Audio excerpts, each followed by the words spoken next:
Oi, gente, aqui é a Laísa, do canal Laísa Maverick. Hoje nós vamos falar sobre o uso de substâncias psicoativas pelas sociedades antigas. Esse vídeo aqui, ele foi o buraco do coelho da Alice, que eu entrei. Primeiro eu achei que fossem só algumas sociedades antigas que usavam os psicodélicos, mas eu cheguei ao ponto de, depois de 3 dias que eu tô pesquisando vários países, e chegou o momento que não tinha mais fim. Comecei a descobrir mais e mais países, e eu falei, Jesus da glória, onde é que eu tô indo aqui? Ontem à noite, era meia-noite, na hora que eu comecei a descobrir o uso de psicodélicos pelo cristianismo, né? No cristianismo. E aí foi, vocês vão ver as imagens ali no final, mas chegou ao ponto que, tipo, quanto mais eu explorava, mais eu descobria. Então, esse é um tema muitíssimo interessante, principalmente para as pessoas que não experimentaram psicodélicos, que têm a mente um pouco fechada. E é engraçado que tem um site que eu uso para fazer a microdose, e esse site chama Third Wave, que significa terceira onda. E aí eu vi o significado ontem da terceira onda. A primeira onda foram as sociedades antigas, as civilizações antigas. A segunda onda de psicodélicos foi nos anos 60, onde teve o boom do LSD e tudo. E a terceira onda é que está acontecendo agora. Então, essa é a terceira onda do renascimento, né, do uso dos psicodélicos. Então, vamos começar.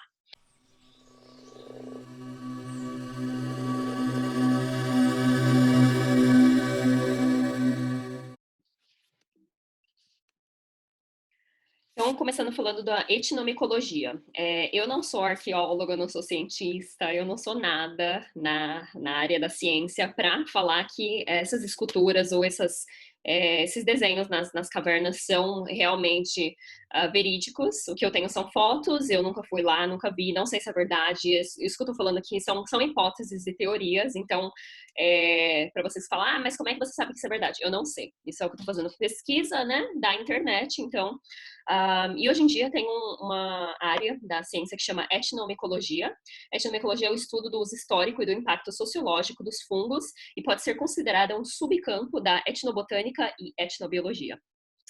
As drogas enteogênicas têm sido usadas por vários grupos há milhares de anos. Existem inúmeros relatos históricos, bem como relatos modernos e contemporâneos de grupos indígenas que a gente sabe, né, na ayahuasca, na América do Sul, na América Central, e até aqui os nativos americanos fazem uso da ayahuasca. Substâncias químicas usadas em um contexto religioso, xamânico ou espiritual. Eu vou falar, na maior parte do tempo, sobre os cogumelos em si, que foram as evidências que eu mais achei, mas principalmente no Egito e em várias outras sociedades eles faziam uso da cannabis. No Egito eles faziam uso da flor de lótus, eles fumavam a flor de lótus, e tem várias outras substâncias, mas o meu foco aqui desse vídeo são os cogumelos. E aí eu fiz um mapinha aqui no México.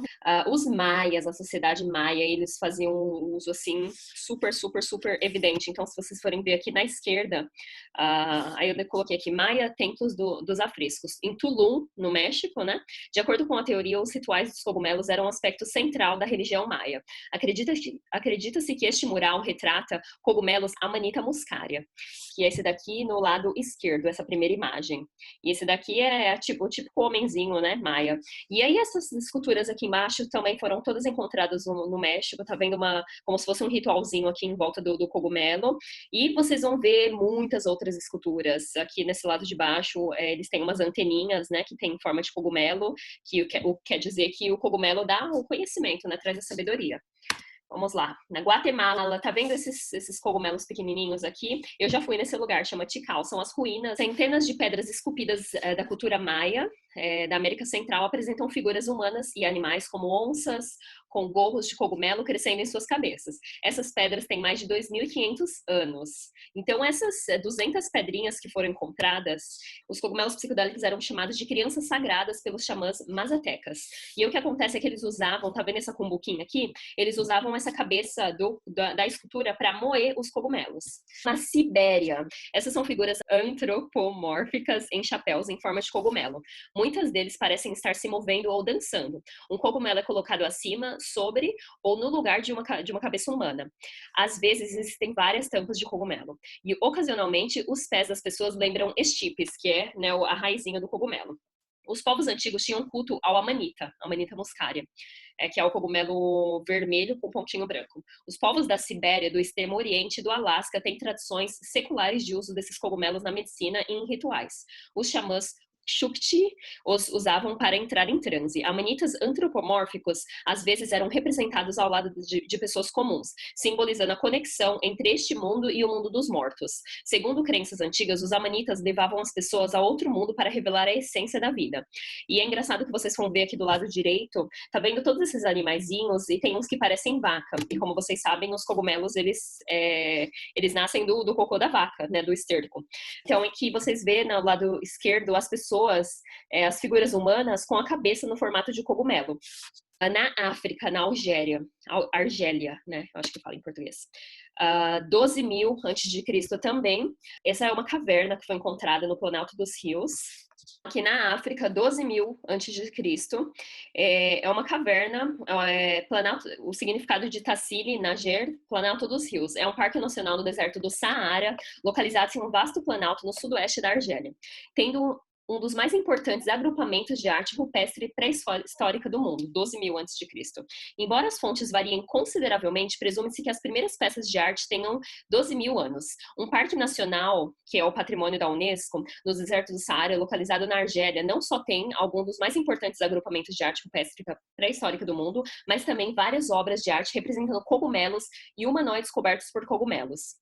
Essa imagem da esquerda aqui, que você vê esse homem no formato, com a cabeça no formato de abelha, que eu não sei o que significa, mas você pode ver todos os cogumelozinhos crescendo em volta das pernas dele, em volta dos braços, do corpo inteiro, e ele tá segurando o cogumelo na mão dele. Essas são representações artísticas mais antigas de cogumelos que conhecemos e datam de 7.000 a 9.000 anos atrás.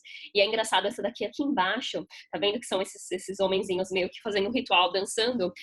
Se você for ver aqui acima, perto da minha cabecinha aqui, você tá vendo que com a mão direita eles seguram um cogumelo e tem uma linha tracejada que leva a direção à cabeça deles, que o que significa que o cogumelo traz o conhecimento, né, para nossa mente. Então essa é uma das imagens mais antigas, e tá vendo esse aqui no lado esquerdo, vocês conseguem ver a mesma figura que a gente encontrou ali no outro país, com as figuras humanas, com a cabeça no formato de cogumelo. Próxima é na Austrália, 17.000 anos atrás. Essa daqui também é muito, muito, muito antiga. Que a gente acha imagens basicamente parecidas, e é engraçado porque naquela época, a não ser que eles viajassem de barco, mas não tinha internet, não tinha muita comunicação entre os povos antigos, eles viviam meio que isolados. A seção da cabeça de cogumelo, compartilhada pelas culturas Sandawe e Bradshaw. E o que acontece é que essa Bradshaw aqui, eles são da Tanzânia. Então esse daqui é da Austrália e essa imagem aqui embaixo é da Tanzânia. Os xamãs Sandawe existentes testemunham, porque eles ainda existem nessas tribos, os aborígenes, tudo na Austrália, testemunham que essa representação representa a experiência subjetiva de um transe sobre a influência de cogumelos mágicos, os psilocybin. Foram encontrados resíduos de fósseis de animais que foram extintos. Atrás dessa caverna, que os arqueólogos eles raspam um pouco, né, para ver qual a idade dessas imagens, os resíduos de fósseis que foram encontrados é de 46.000 anos atrás. Então, assim, são extremamente antigos. Você pode ver que o uso do cogumelo é desde muitos anos atrás, milhares de anos atrás. Figuras Bradshaw da costa leste de Kimberley mostrando 2 tipos de bolsas com cordão. Uma menor em uma localização auxiliar que pode ajudar na sua ocultação e segurança. Bolsa Mojo. Essas bolsinhas aqui que está apontando na letra A e na letra B, essas bolsinhas, ainda hoje elas são utilizadas pelas tribos na Austrália e elas são utilizadas para colocar especiaria e coisas assim valiosas. É uma bolsinha que eles sempre carregam junto com ele, então você pode ver. E aqui no lado direito, embaixo de mim, vocês conseguem ver a pessoa em meio que um estado de transe, numa posição meditativa. Vamos lá, na Espanha. Pinturas rupestres da selva Pascuala. Esse daqui é uma caverna também. Os cientistas acreditam ter encontrado evidências do uso de cogumelos mágicos há 6.000 anos. Os murais em cavernas encontrados na Espanha parecem retratá-los em rituais religiosos, o que seria a evidência mais antiga do seu uso na Europa. O mural da caverna selva Pascuala, perto da cidade de Vilamar del Humo, tem um touro no centro, mas pesquisadores da América e do México estão se concentrando em uma fileira de 13 pequenos objetos semelhantes a cogumelos, que são esses daqui no lado direito embaixo. São 13 cogumelos enfileirados, vocês conseguem ver que psilocybe simaneseata, de capa larga, encontrados na Espanha. É exatamente, esse cogumelo aqui de cima é exatamente o cogumelo que é encontrado nessa área onde foram encontrados esses desenhos. O mural pré-histórico da Espanha retratando cogumelos psilocibos, neotrópicos. O Muro Selva Pascual, uma obra de arte rupestre pós-paleolítica na Espanha, contém figuras fungoides aqui hipotetizadas para representar fungos neotrópicos, especialmente Sloisaba hispânica, uma espécie que ocorre em uma região vizinha. E é interessante que vocês veem o touro aqui. O touro está perto dos cogumelos pequenininhos, né? E como vocês sabem, o cogumelo, não sei porquê, mas eles nascem do cocô do cavalo, né? Do esterco. E aí tem aqui a representação de um touro também. Mas línguas vão falar que é só uma coincidência, mas a gente sabe, né? Que os povos antigos usavam muitos psicoativos. No Egito, isso daqui, nossa, o Egito tem muita evidência, gente. Eu entrei aqui num buraco depois que eu entrei no Egito. E não só dos cogumelos em si, mas de várias plantas que eles utilizavam. E aí aqui, essas primeiras imagens, o relevo da parede que mostra Templo de Hathor, é um dos pilares, né? Que mostra os cogumelozinhos, tá vendo? Saindo que ela tá segurando aqui, um bastão com os cogumelos lá em cima, círculo amarelo em volta. E esse círculo amarelo do lado esquerdo é a flor de lótus. E aí aqui embaixo, essa imagem é muito interessante porque mostra o jeito que eles cultivavam os cogumelos. Eles faziam tipo um negócio assim, que é igual a gente cultiva hoje, né? Para quem cultiva sabe que você cria aquele negócio e os cogumelos nascem daquilo. E é isso que a gente vê aqui embaixo. Os antigos egípcios chamavam os cogumelos de filhos dos deuses e plantas da imortalidade, e pensavam que o deus da tempestade Set os criou lançando raios revestidos de semente de cogumelo na terra. Consumir cogumelos era privilégio exclusivo do faraó e de seus companheiros de jantar. Hieróglifos esculpidos há cerca de 4.600 anos proíbem os homens comuns de tocarem cogumelos, porque eles eram estritamente alimentos para os bem-nascidos. O faraó Khufu, que construiu a grande pirâmide de Gizé há cerca de 5.000 anos atrás, adorava trufas e garantiu que a mesa real sempre fosse abastecida com esses fungos raros do deserto. Que tem a história do escaravelho sagrado, e aí eu vi esse escaravelho em tudo quanto é lugar quando eu comecei a pesquisar do uso de psicoativos no Egito. E o que acontece é que esse besourinho, que esses dias até alguém eu vi, para quem estava comentando esses dias no grupo dos psicodélicos do Brasil, todo mundo falando, mas por que esses besouros ficam em cima dos cogumelos? Eles estão danificando os cogumelos. Aqui está a explicação.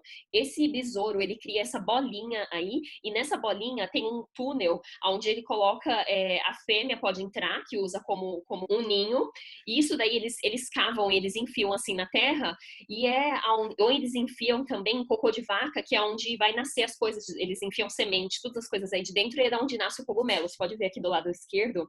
Então tem uma história enorme, e os egípcios, eles tratavam os escaravelhos como se fosse muito sagrado, e aí vocês conseguem ver essa bolinha aqui, que ela se transforma, né, no cogumelo. Ó, o motivo dos escaravelos sagrados, asas abertas como um abutre e dividido como espigas de trigo. O besouro segura o disco solar. Esse disco solar que vocês vão ver em muitas artes egípcias, tá vendo aqui no lado extremo esquerdo que tem uma roda. Essa roda, esse círculo vermelho, representa um cogumelo. E esses dois chifres representam o touro, ou a vaca, né, que é da onde... Ó, o besouro segura o disco solar, tampa de psilocibo entre um conjunto de chifres de touro para representar a conexão esterco de vaca e psilocibo. Então, era a conexão que eles tinham, que o touro também era considerado um animal muito sagrado no Egito. Então, essas evidências aqui eu achei super interessante. Grécia, nossa senhora, aqui foi onde eu comecei a descer no buraco do coelho. Kion era uma bebida da Grécia Antiga de várias descrições. Alguns eram feitos principalmente de água, cevada e substâncias naturais. Outros eram feitos com vinho e queijo ralado. É amplamente aceito que Kion geralmente se refere a uma poção composta psicoativa, como no caso dos mistérios do Eleusis. Elysium, né, que a gente fala aqui, eu não sei como é que pronuncia em português. O Kaikion foi usado no clímax dos mistérios do Eleusis, para quebrar um jejum sagrado, mas também é mencionado como a bebida favorita dos camponeses gregos. Os mistérios do Eleusis eram iniciações realizadas todos os anos para o culto de Demétre e Perséfone, como base no santuário pan-helênico de Eleusis, na Grécia Antiga. Eles são os mais famosos ritos religiosos secretos da Grécia Antiga. Então, o que acontecia naquela época tinha um vinho sagrado, e todo mundo fala que o vinho é sagrado, mas não. O vinho, eles tinha todas as composições, né, que era água, cevada e substâncias naturais, tanto que tem até um livro que chama O Mistério de Eleusis, que nesse vinho tinha um ingrediente especial, e esse ingrediente especial era basicamente o LSD, né, e essas substâncias psicoativas. Aí, ó, em uma tentativa de resolver o mistério de como tantas pessoas ao longo de 2 milênios poderiam ter experimentado consistentemente estados reveladores durante a cerimônia, culminantes do mistério do Eleusis. Postulou-se que a cevada usada no Kaikion de Eleusis era parasitada por ergot, e que as propriedades psicoativas daquele fungo desencadearam as experiências intensas aludidas pelos participantes em Eleusis. E aí, para quem não sabe, teve um outro vídeo que eu falei do Albert Hoffman, que foi a pessoa que descobriu o LSD. Quando ele estava fazendo as pesquisas com LSD, ele estava pesquisando exatamente esse ergot, que nada mais é que a cevada, quando ela apodrece, cria um fungo, e esse fungo nada mais é que a composição do LSD. A descoberta de fragmentos de ergot, fungos contendo LSD como alcaloides psicodélicos, em um templo dedicado às duas deusas eleusianas, escavadas no sítio de Mas Castelar, na Espanha, forneceu algum suporte possível para essa teoria. Fragmentos de cravagem foram encontrados dentro de um vaso e dentro do cálculo dentário de um homem de 25 anos, evidenciando o consumo de cravagens e de ergot como ingrediente do Calquion de Eleusis. Então, basicamente, era um LSD, e todos esses vasos era a cumbuquinha onde eles colocavam o vinho. Essa imagem em branco aqui, dessa deusa segurando, a cobra representa conhecimento. É a cobra, se vocês verem na história de Adão e Eva, a cobra foi a que trouxe a sabedoria e o conhecimento. Então, ela está segurando a cevada e as duas cobras subindo. Agora, na Índia, o negócio começa a ficar mais complicado. Como uma pequena planta vermelha sem folhas e sem raízes e flores, mas com um caule suculento e carnudo. Embora os hinos sobre a soma tenham chegado até nós ao longo do tempo, a identidade botânica do soma ainda permanece um mistério. O que acontece é que os indianos, eles consumiam a soma, que também é um psicoativo, mas o que acontece é que na soma eles falam dessa fruta, né, que era consumida, é uma planta ou fruta que não tinha folhas, então era basicamente um cogumelo, né? Só que é aquele negócio, ela tá escrito na Gita, tá escrito em todos os livros sagrados, a soma, mas ninguém sabe o que é composto, né? Ó, de acordo com o Rig Veda, uma planta misteriosa chamada soma era fonte de uma bebida intoxicante da imortalidade divina, conhecida pelo mesmo nome. Soma também é descrito no Rig Veda como sendo o pai dos deuses. Sabemos que soma era o ponto focal da religião védica, e que beber soma produz imortalidade, e que os deuses beberam soma para tornar-nos imortais. Bebemos a soma e nos tornamos imortais. Alcançamos a luz e encontramos os deuses. Então, isso daí são escrituras super antigas em sânscrito que falavam do uso da soma, só que ninguém sabe o que era contido na soma. Mas vocês vão ver aqui embaixo que a soma nada mais era que o cogumelo. Então, vocês vão ver aqui na figura da esquerda, essa santa ou deusa está segurando um cogumelo na mão direita. Essa outra aqui, a segunda imagem, tem um cogumelo aqui em cima. E isso são, assim, imagens super, hiper, mega antigas. E aí, nessa outra daqui de cima, esses dois deuses, os dois estão segurando um cogumelo pequenininho. E isso você vai ver que são evidências, assim, super comuns naquela época.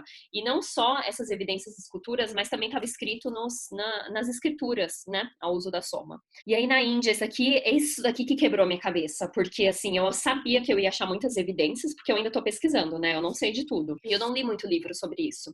E foi super difícil achar essas evidências, porque eu tive que procurar cada religião. Não tem, talvez até tenha livro que fala sobre essas várias religiões e como cada uma utilizava os psicodélicos, mas eu fui procurando na internet, tentando achar fontes confiáveis, e eu achei muita evidência ao ponto de eu ficar, já foi o terceiro dia que eu criei essa apresentação, e assim, meu Deus do céu, tem muita coisa.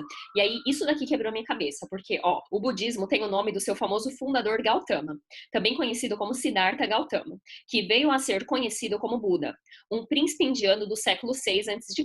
Acima está uma estatueta de Gautama Buda, sobre o que me parece ser um cogumelo codificado. De acordo com a lenda, Buda finalmente atinge o Nirvana, ou iluminação, sob a árvore Bodhi, mas somente depois que ele morre por comer um cogumelo venenoso. E aí eu comecei a pesquisar Buda e cogumelo, e se vocês forem ver aqui, essa é uma imagem, não é do Buda da esquerda, mas também tem cogumelo. Essa segunda imagem, ele tá basicamente sentado em cima de um cogumelo, e tem um cogumelo atrás dele, e também tem um cogumelo na cabeça dele. Agora, essa daqui da direita foi a que mais me chamou a atenção, mas essa escultura é super, hiper, mega antiga. E realmente, o tamanho do cogumelo, gente, aqui no Oregon, nos Estados Unidos, é onde tem o cogumelo maior do mundo. Nos tempos antigos, os cogumelos, eles atingiam o tamanho de uma árvore mesmo. mesmo, porque era um cogumelo e realmente o Siddhartha Gautama, ele sentou embaixo de uma árvore e ele sentou e ele falou para ele mesmo, eu não vou levantar até que eu esteja iluminado, que eu tinha muito engraçado achar essas evidências e eu não sei se é porque eu sou baseada, eu sou bias, né, porque eu já estudei muito sobre os psicodélicos, mas isso quebrou muito minha cabeça, porque eu nunca tinha ouvido falar que o Buda comeu cogumelo. E aí aqui eu achei os chineses também, gente, porque todo mundo sabe que os chineses adoram chá, né? É tudo chá e eles adoram cogumelo, shimeji, que tem aquele cogumelo do sol, essas coisas veio tudo da China. E é bem próxima ali da Índia, né? E aí se vocês forem ver todas essas figuras chinesas super antigas, 3.000 anos antes de Cristo. E o cogumelo que era famoso por crescer naquela área era uma Amanita muscaria. E se vocês forem ver aqui, e aí aqui foi onde eu entrei no buraco que eu falei, gente, eu tenho que parar por aqui. Tem que parar, porque o que é isso, né? O que é isso? O que é isso? Eu fui criada na Igreja Católica, para quem não sabe. Eu nunca tinha ouvido falar do consumo de psicodélicos pela Igreja Católica.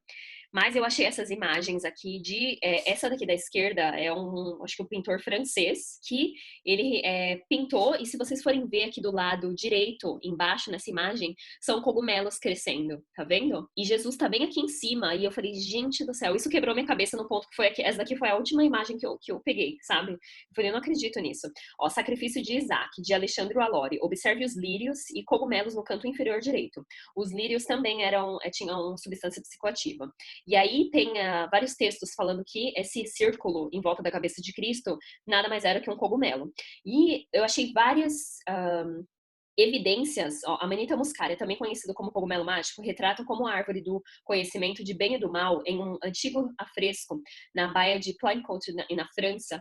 Então, esse desenho aqui é um pintor francês que pintou há praticamente 1.000 anos atrás. E ele pintou o Adão e Eva, e o fruto proibido era o cogumelo. Isso quebrou minha cabeça, porque qual a diferença de um cogumelo vermelho, que é a Amanita muscaria, para uma maçã? Então, vocês sabem que a interpretação da Bíblia é tudo, como é que fica bagunçado nesse negócio de religião. Então, isso bateu muito forte em mim, e aí eu comecei a encontrar livros que falam do uso de psicodélicos no cristianismo, e eu não li os livros ainda, eu não vou poder falar muito sobre isso, mas só plantando essa sementinha aí na cabeça de vocês.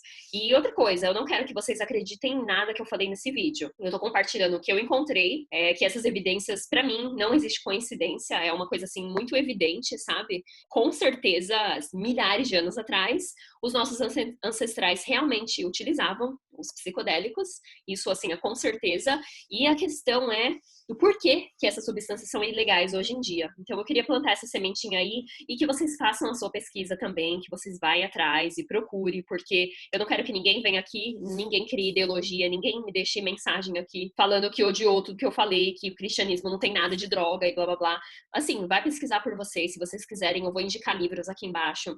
Vai lá, vai ler o livro, mas é bem interessante ver como os nossos ancestrais, da onde a gente veio, né, eles utilizavam os psicodélicos. Essas substâncias ainda são utilizadas na África pelos aborígenes, tem várias sociedades, né, isoladas, né, de tribos que ainda utilizam os psicodélicos. Vou para essa última imagem aqui, que também quebrou minha cabeça, que foi na hora que eu falei, gente, agora eu tenho que dormir.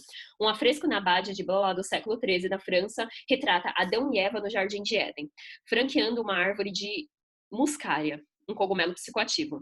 Terence McKenna propôs que o fruto proibido era uma referência a plantas psicotrópicas e fungos, especificamente cogumelos psilocibina, que ele teorizou desempenhar um papel central na evolução do cérebro humano.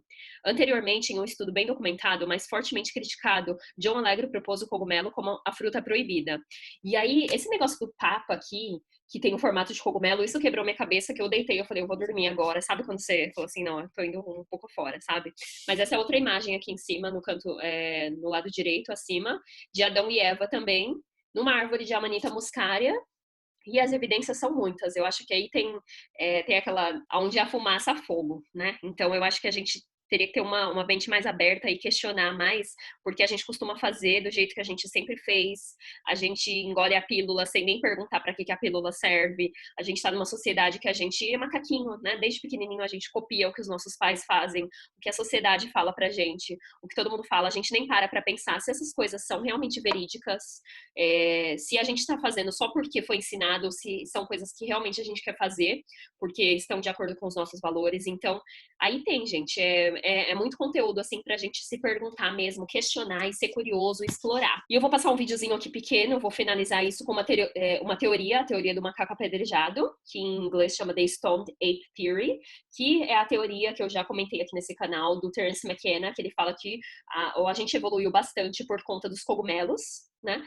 Os nossos ancestrais, que eram os macacos, eles comeram cogumelo e foi quando eles começaram a ficar com a visão melhor, foi quando eles criaram a linguagem, foi quando eles adquiriram mais velocidade, eles começaram a esquentar a comida, e o fato de esquentar a comida fez com que gerasse nutrientes, que mudasse a nossa neurologia, né? Mudasse o nosso cérebro, e foi quando, em um piscar de olhos, foi quando a gente evoluiu mais em toda a história da humanidade. Então, os macacos passaram de, acho que, Homo erectus para Homo sapiens, alguma coisa assim, e foi quando a gente mais evoluiu na história da humanidade. E tem essa teoria do Terence McKenna, que a gente comeu cogumelo, e foi por isso que a gente evoluiu, e eu vou passar um videozinho pequenininho aqui. E é isso, pra quem gostou, já assina aqui no canal, que vão vir muito mais vídeos. Nossa, eu fiquei muito empolgada com esse vídeo, então vão vir outros que eu vou ler livros e vou gravar mais vídeos ainda sobre. Dá um like aí pra ajudar aqui o canal, pra eu continuar fazendo esses vídeos, se você gostou, e compartilha com o povo aí, tá bom? Um beijo grande pra vocês. It's not so simple to say that they ate psilocybin mushrooms and suddenly the brain mutated. I think it's more complex than that. But I think it was a factor. It was like a software to program this neurologically modern hardware to think, to have cognition, to have language. Because language is essentially synesthesia. Language is an association with inherently meaningless sound, except that it's associated with a complex of meaning.